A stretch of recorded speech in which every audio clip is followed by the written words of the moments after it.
UC Santa Barbara continues their hot streak, big wins over Pepperdine and Stanford, plus the October PCA 12 and Under Classic just a few weeks away, all coming up next on a brand new counterattack.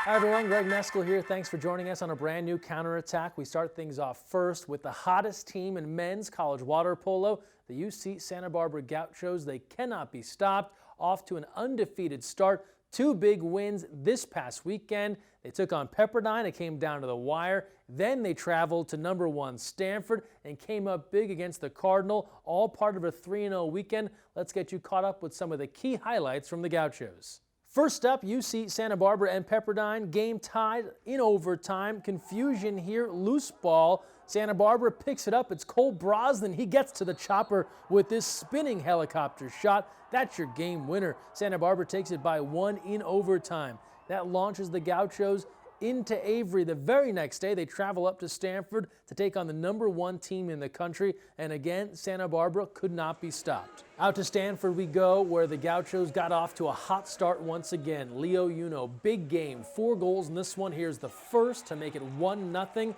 Just about a minute into the first quarter, it'd be 3-1 Gauchos after 1. Into the second now, more Uno, making it 5-1 here. Stanford battling back. Ben Halleck on the power play. Cuts it to 7-5 with 2:01 left in the third, but then Cole Brosnan, the hero against Pepperdine, comes back with a score here with 46 seconds left in the third. Stanford would cut it to 1. It's 9-7 going to the third quarter. Into the fourth, Bennett Williams trying to make one last rally for Stanford. Cuts it to 2 here at 10-8 with 6:44 left in the match, but the Gauchos would not be denied. They close things out. Sean Rosenberg with 11 seconds left. Gauchos up 14-10, make it 15-10. Santa Barbara takes it again, and they are cruising in 2019. They've defeated yet another number 1 team in the country. Keeping with the Santa Barbara theme, we caught up with the big hero of the Pepperdine win, Cole Brosnan, who joined us for an Instagram interview this week on the USA Water Polo channel. Big MPSF Invitational this weekend. Your thoughts about that? You start with San Jose State. You know it's going to be 4 big games in 2 days. How do you get ready for that? We have to practice hard this whole week, and we got to be ready. That's it. Because everyone's going to want to beat us. We have a big target on us now. Speaking of that, the rankings come out tomorrow. A lot of people, I'm included, think that Santa Barbara will be number 1 tomorrow.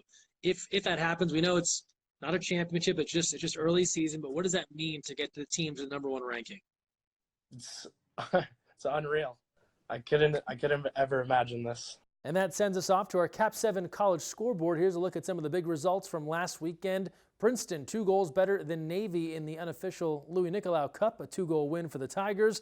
Cal over UC Davis, redemption for the Bears after falling to the Aggies last weekend. They win at 14-10. UCLA, 2 goals better than Pepperdine. The Waves proving tough this season. And USC back in the win column. They defeat Long Beach State 13-6. And now we turn back to the 2019 Junior Olympics. As you know, we've been telling stories from the world's largest water polo tournament every week on the Counterattack. You can watch all of these full features on the USA Water Polo YouTube page and our Facebook page as well at USAWP. This week, we're talking Moose Water Polo. The team from the state of Ohio welcomed in Fiorella Fodor, a young athlete from Hungary that reached out about wanting to take part in the U.S. water polo club scene and play in the Junior Olympics.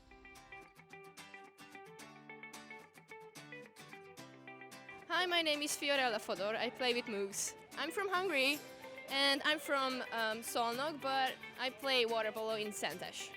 Yeah, so in February, I get an email from Fee that says, my dream is to come to the United States and play water polo. And I saw Maggie Steffens play. I want to be like her, and I would love to come out and play the Junior Olympics. And so the first thing I did was respond to her and say, that would be awesome if you could do that. What we have to do is find a host family and see if we can make those connections. And true story, I sent an email out, and within 5 minutes, I get an email back from the Lolly family saying we would be happy to host for the summer.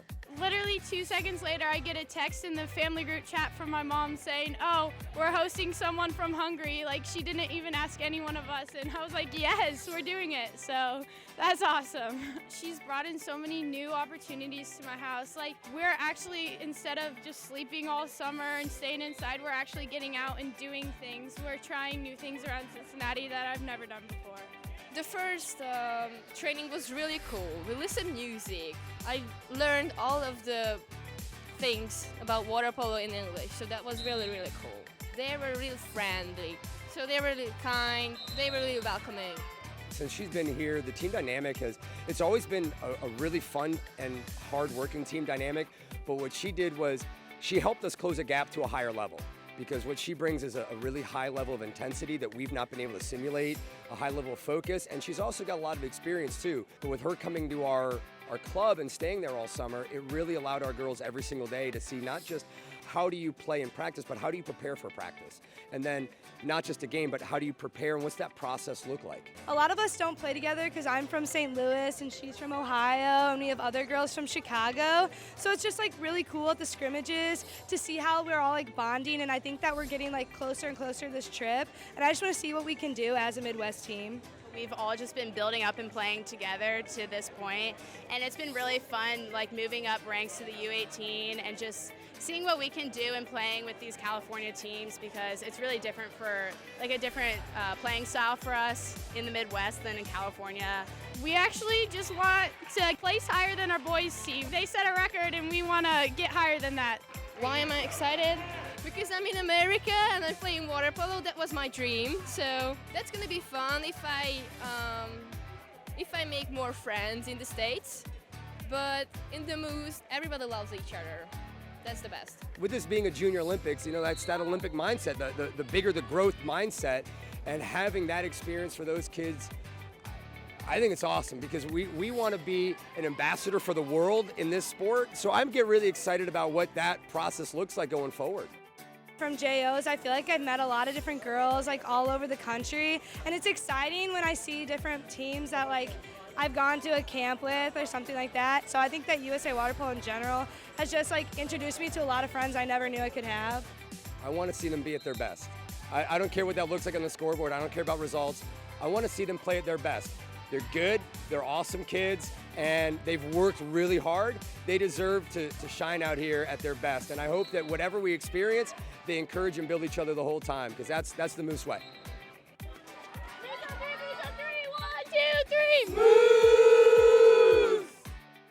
And now we talk Team USA Hall of Fame. As you know, Brenda Villa, one of the all-time greats in women's water polo, 4-time Olympic medalist. She was a finalist for the Team USA Hall of Fame. Unfortunately, not getting elected this year. Congratulations to all of the deserving inductees, and we're hopeful Brenda will get inducted next year. Never has a women's water polo player been inducted into the Team USA Hall of Fame. We're hopeful Brenda is the first. And sticking with USA Water Polo Olympic athletes, some updates from around the globe. If you haven't heard much from the women's national team on social media, there's a good reason for that. They're on a silent retreat where they have no access to social media or cell phones or email, so they've gone dark, all part of the bonding experience. They'll be back in action next week. From there, Alex Bowen, he's back competing on the professional circuit with Mladost in Europe. A good look here via his Instagram account. Chancellor Ramirez likewise back abroad competing among some of the top club teams in the world. And that's just a quick look at what some of the Team USA athletes are up to as of late. Don't forget to follow our Instagram account, our social media at USAWP, and then you can see and follow along with what our national team athletes are up to. Make sure to follow them and share your support for the best of Team USA. And now back to age group water polo. One of the big events of the fall's on the way as Mesa, Arizona is gearing up to once again host the October PCA 12 and Under Classic. Some of the best 12U club teams from around the country will head to the Keno Aquatic Center. Get all the important information on this big event at usawaterpolo.org. We'll be there sharing video, content, images, and more on our social media channels. Looking forward to seeing you in Arizona in October. And now we close out our show as we do every week with our social media send-off brought to you by our friends at Cobian. And we start off with our weekly winner of a free pair of Cobian sandals. Don't forget, you can win. It is so simple. Just comment on a USA Water Polo Instagram post.